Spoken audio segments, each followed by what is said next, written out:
За гантья бас өөрийгөө танилцуулаач. За тун удахгүй бас 16 наснууд манаас иргэний үнэлгээ гардаж авах цаг мөч бол ойрцсон байгаа шүү дээ, тийм ээ? За сайн байцгаана. VTV телевизийг үзэж байгаа нийт үзэгчдийн сайхан өдрийн мэндийг хүргье. За миний бие бол Монголын залуучдын холбооны хэвлэл мэдээлэл олон нийтэд харилцах албаны сэтгүүлч ийм мэрэгчлэлтэй хүн байгаа. За тэгээ манай Монголын залуучдын холбооноос зохион байгуулж байгаа иргэний хандгаа үргэлжлэл маань бол одоо энэ эрэх хагасай эрэх бие баригт буюу одоо 26 тусгаар тогтнолын өдрөөр бол зохион байгуулалт гаргалаад байна. За энэ жил бол 14 дахь жилдээ Монгол Улсын ерөнхий сайдын ивэлд оруулалт зохион байгуулагдаж байгаа. За тийм хамтран зохион байгуулагчаар бол засгийн газрын хэрэгжүүлэгч агентлаг гэр бүл хүүхэд залуучдын хөгжлийн газар маань бол хамтран ажиллаж байна. За энэхүү ажлалтай холбоотой бас дэлгэрэнгүй мэдээллийг бас хүрхэн зүй бас хэрэг болоо гэж бодож байна. Тэгэхээр 16 нас хүрж байгаа маш олон одоо хүүхдүүд байгаа шүү дээ, тийм ээ.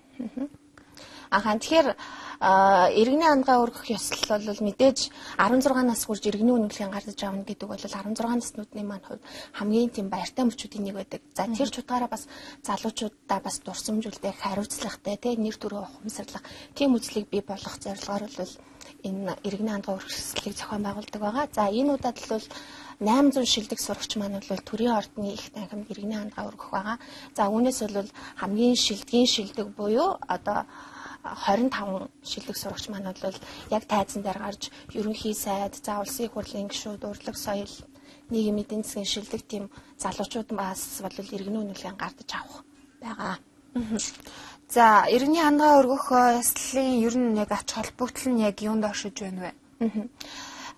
Би дээр ч бас хэллээ те нэг 16 нас хүрч иргэний үнэлгээ гардаж авна гэдэг бол бас хамгийн баяртай туршлагатай мөчүүдийн за тэр чутгаараа хамгийн их хариуцлага гэдэг те Монгол улсын иргэн болж байна гэдэг хариуцлагыг ухамсарлаг. Тийм ч учраас бас залуучууд маань өөрийн нэр төрийг те бас өндөр дүргэж их оронч үзлийг бий болгох те их түүхээ хайрлах хүнддэг аав ээжигээ дээдлэх гэх юм уу те энэ үзлийг одоо тэр олонний танил те тэр мундаг хүмүүсээр дамжуулж одоо тэр үзэл төлөвшлийг бий болгох зорилгоор бол энэ үйл ажиллагааг зохион байгуулдаг байгаа. Тэгэхээр залуучууд маань бас мэдээж ингээд нэр хүндтэй хүмүүсээс гардаж авч байгаа юм чинь бас тэр нэр хүндийг те өндөр дүргэж цаашид бас үнэхээр их орон зэтгэлгээтэй мундаг залуучууд болж төлөвшөх байхаа гэдэг үгнээс бол энийг бол жил болгон гэж уламжлалан зохион байгуулдаг байгаа. Мэдээж бас анхны алхмыг бол тавьж өгч байгаа л гэсэн үг шүү дээ, тийм ээ.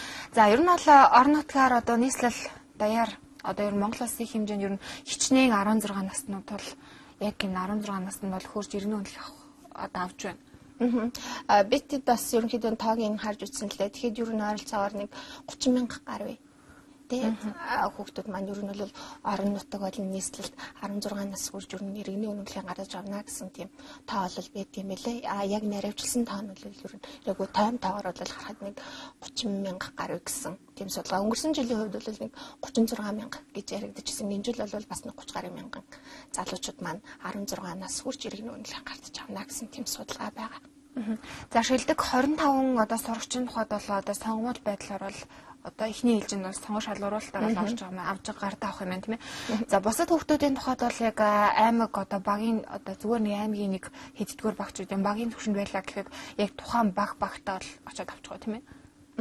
За тэгэхээр иргэний хандгаа өргөж байгаа 800 сурагчийн хувьд бол энэ жил бас бид бүхэн бас арай өргөн хүрээнд зохион байгуулалтнаас 9 дүүрэг тий 21 аймаг за тэгээд нөгөө нэг хувийн болон улсын сургуулиуд за тэгээд нөгөө нэг тусгай сургууль гэж яддаг шүү дээ хөгжлийн бэрхшээлтэй хүүхдүүд. Тийм сургуулиудаас хүртэл хүүхдүүд маань оролцож байгаа. Тэгэхээр ер нь бол нэг сургуулиас ингэж бүх хүүхэд биш одоо ингээд сургуулийн хүүхдүүдийг бас хамруулж байгаараа бид бүхэн онцлог гэж үзэж байгаа юм л да.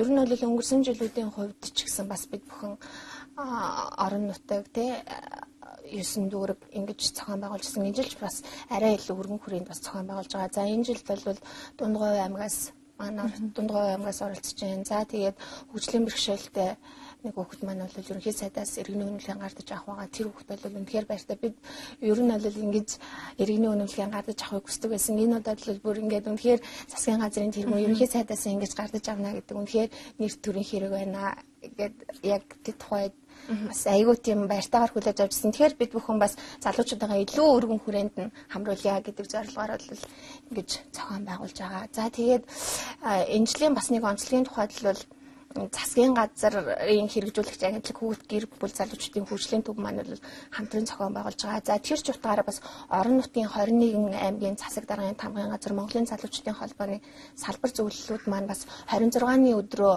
бас хамтран нэг дор бас зохион байгуулъя гэсэн ерөнхийдөө төлөвлөгөө байгаа. А хэрвээ ингээд зарим нь бол зохион байгуулчаад хэрвээ амжаагүй тохиолдолд бас нөгөө өөр өдөр төлөвлөж ер нь бол 21 аймгийн сурагчид нам бүгдийг нь хамруулах ийм зорилготойгоор бас ажиллаж байгаа. За 21 аймагуудын хүүхдүүдийг болоо ерөөхдөө хамруулна гэж яриад байгаа. Эдгээр хүүхдүүдийг ер нь урлаг спорт ч гэдэг юм уу одоо дэлхийн хэмжээнд Монголынхоо нэрийг гаргасан гэдэг ч юм уу. Ер нь яг ямар сонгож шалгаруулалтаар энэ 25 хүүхдүүдийг ер нь бүрдүүлж аваад байна вэ? Тэгэхээр ер нь бол манайтай хамтран ажиллаж байгаа нийслэлийн боловсролын газар дүүргүүдийн боловсролын хэлтсүүд бол хамтран ажиллаж байгаа. За тэр байгууллагууд маань бол ер нь 9 дүүргээс шалгарсан шилдэг гэсэн залуучуудыг бол ерөнхийдөө манайд ингээ нэрийн дүрдээ төгсөн байгаа л да. Тэр хүүхдүүдээ явж байгаа. За тэгэхээр манай яг иргэний андгаа өргөх ёслол тайзан дээрээс гардаж байгаа хүүхдүүд маань бол олон улсын тэмцээнд болон маш их амжилт гаргасан. За тэгээд дүүргийнхаа болон улсын хэмжээний олимпиад те урлаг спортын арга хэмжээнд бас амжилттай оролцсон ийм сурагчид маань бас нэр төртэйгээр иргэний үнэлгээ гардаж авах байгаа. За тэгэхээр би бас энд манайтай хамтран ажиллаж байгаа байгууллагуудаа бас хэлж бодож байна. Тийм дуурлахгүй гэж болохгүй. Ягаад тэгэхээр бидний ажлын бас те их дэмжлэг үзүүлж бас ажлын маань талыг нуулж өгч байгаа учраас боловсрол соёл шинжлэх ухааны яам за тэгээд түрүүнд дурдсан гэр бүл хүүхэд залуучдын хөгжлийн газар за тэгээд оюуны өмч улсын бүртгэлийн ерөнхий газар нийслэлийн боловсролын газар, дүүргүүдийн боловсролын газар гэдэг ийм томоохон байгууллагууд маань бол бидний үйл ажиллагааг дэмжиж ингэж хамтран ажиллаж байгаа. За дээр нь бас бидний үйл ажиллагааг ивент гэж байгаа маш олон байгууллагууд байна. За тухайлх юм бол Mons Cosmetic компани бол манай ерөнхий ивент итгэгчээр ажиллаж байгаа. Тэгээд бас энэ давшрамд яг ашиглаад бидний бас дэмжин ажиллаж байгаа байгууллагуудаа баярлалаа гэж хэлье. Тэглгүй ах уу. За ер нь Монголын залуучуудын холбооноос бол 14 дэх жилдээ иргэний андгаа өргөх ёслолыг бол ивент ер нь бол зохион байгуулж явж байгаа тийм ээ. За яг эндээс бол нийт дээр нь хичнээн хүний бүрэлдэхүүнтэйгээр одоо энэ хүү арга хэмжээг ер нь зохион байгуулж байна. Үүний ард одоо хичнээн хүн байна. Дээр дурсан байгууллагууд маань бол байна. За тэгээд тийм мэдээж орно. Тэгээд тэн дээр бол манай Монголын залуучдын холбооны салбар нэгж гүйцэтгэх хороо гэж ер нь бол ингээ айгүй бүрэн бүрэлдэхүүнээрээ энэ бас ач холбогдол өгж зохион байгуулж байгаа. За тэгээд дээр нь бол манай 16 наснуудын маань аав ээж бол бас үнэхээр ач холбогдолч ингээ хүүхдээ байх гэсэн үнэхээр 16 нас гэдэг бол хизээж батагдах сайхан дурсамжтай үе байдаг. Энэ дурсамжаа бас хадгалж тэ ингээд иргэний үнэмлэхээ нэр төртэйгээр ингэж бас олонний танил хүмүүсээс гардаж авна гэдэг чинь үнэхээр бахархалтай зүйл юм а гэдэг утгаараа бас манай аав ээжүүдээс үнэхээр идэвхтэй оролцож байгаа. Тэгэхээр хүүхдүүдтэй маань бас өөрсдөө санал тавьсан байгаа л да бид бүхэнд энэ хүнээс бас иргэний үнэмлэхийг гардаж авъя гэдэг саналыг тавиад тэгээд бас тэр саналын дагуу бид бүхэн соёлын тэргүүний ажилтан жүжигчин ундрмаа за тэгээд сагсан бөмбөгийн үндэсний шгшээ багийн тамирчин бэлгүүн за тэгээд оюун ухааны академийн тэргүүн Хатанбаатар гихчлэн одоо нөгөө салбар үртэй маань лайлж шилдэг одоо залуучууд маань үлгэр дуурайл болсон тийм хүмүүс маань бол бас оролцож хүүхдүүд маань иргэний үнэмлэх гардуулах байгаа. За энэнгээрээ бас их онцлог ер нь болж байгаа гэж хэлж байна та. Тэгээд үүнд маань хүүхдүүд маань ч гэсэн маш их баяртай байгаа. За мэдээч энэ он дуусахад бол маш цөөхөн хоног бол үлдсэн байгаа. Залуучуудын холбооны олон нийтийн одоо харилцах хэлтсийн мэрэгчлэн гэдэг утгаар би бол танаас асуухгүй бол өнгөрч чадахгүй.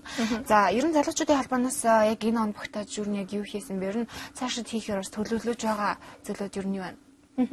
Тэгэл яхав. За Монголын залуучдын холбооноос бол энэ оны сүүлээр бол 3 томоохон үйл ажиллагааг бол зохион байгуулахаар төлөвлөсөн байгаа. За үүний нэг нь бол мэдээж иргэний андгаа өргөх ёслол байгаа. За түүнээс гадна Аалман Битэр гэдэг одоо 5 жил завсралсан оны шилдэг оюутан шалгаруулах юм ёслолын үйл ажиллагаа байгаа. За энэ ёслолын үйл ажиллагаа маань бол 12 сарын 2-нд болохоор одоо энэ 25-ны дотор бол шилдэг оюутнуудынхаа материалыг бол хүлээн авч байгаа. За тэгээд материалаа хүлээн авчаад тэндээс бас шалгаруулад шилдэг 12 номинацаар шилдэг оюутнууд маань бол ер нь тодорхой байгаа. За үүнээс гаднаас багш нарын шилдэг багшийг шалгаруулах тийм оюунлаг үйлсдэн ёслолын арга хэмжээ байгаа. За энэ ёслолын үйл ажиллагаа маань бол 12 сарын 16-нд болох юм үйл ажиллагаа. Тэгэхээр бас энэ үйл ажиллагаанд маань энэ нэвтрүүлгийг үзэж байгаа багш нар маань би бас мэдээлэл ирүүлэх боломжтой байгаа. Тэгэхээр энд бол ерөнхийдөө 5 төрлөөр 5 номинацаар бол шалгаруулна. За тэгээд нэг номинацид бол 2 багш. Тэгээд нийт 10 шилдэг багш бол тодорхой байгаа. Тэгэхээр багш нар маань бас манай энэ хүү арга хэмжээнд хамрагдаж тэ оролцох боломж нээлттэй байгаа гэдгийг хэлээ. За мөн бас эмчнэрийнхаа бас орхиж болохгүй тийм ээ, цаг наргүй бас эрүүл энхийн маань зогсож байгаа эмчнэрийнхаа бас шилдгийг шалгаруулах юм ёслолын ажиллагаанууд байгаа. Тэгэхээр иймэрхүү одоо манай энэ эдгээр ёслолын ажиллагаанд бол оролцох боломж бол нээлттэй байгаа. Материалыг бол ерөнхийдөө за оюутныхыг бол 25-ны дотор, багш нарынхыг бол 16-ны дотор гэж одоо хүлээж авч байгаа. Тэгэхээр та бүхэн маань бас энэ үйл ажиллагаануудад маань идэвхтэй оролцож бас материалаа ирүүлээрэй гэж бас энэ ташрамд ашиглаад хэлчихье тийм ээ. За хүлээж авах хаягийн тухайд. Ер нь бол Монголын залуучдын холбоон дээр ирээл материал авцраад өгөхөд бол болно. Ерөнхийдөө бид төхөө мэдээлэлээ сайтууд, сошиал медиа, за хэвлэл мэдээлэл, телевиз гэсэн одоо иймэрхүү байдлаар сурталчилж байгаа.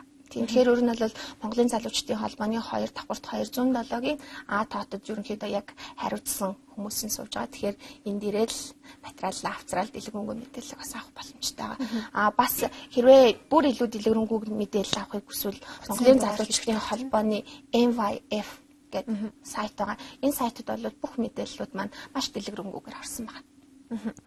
За тэгээ нэвтрүүлгийн орлого хүлээн авч хүрсэн маш их баярлалаа.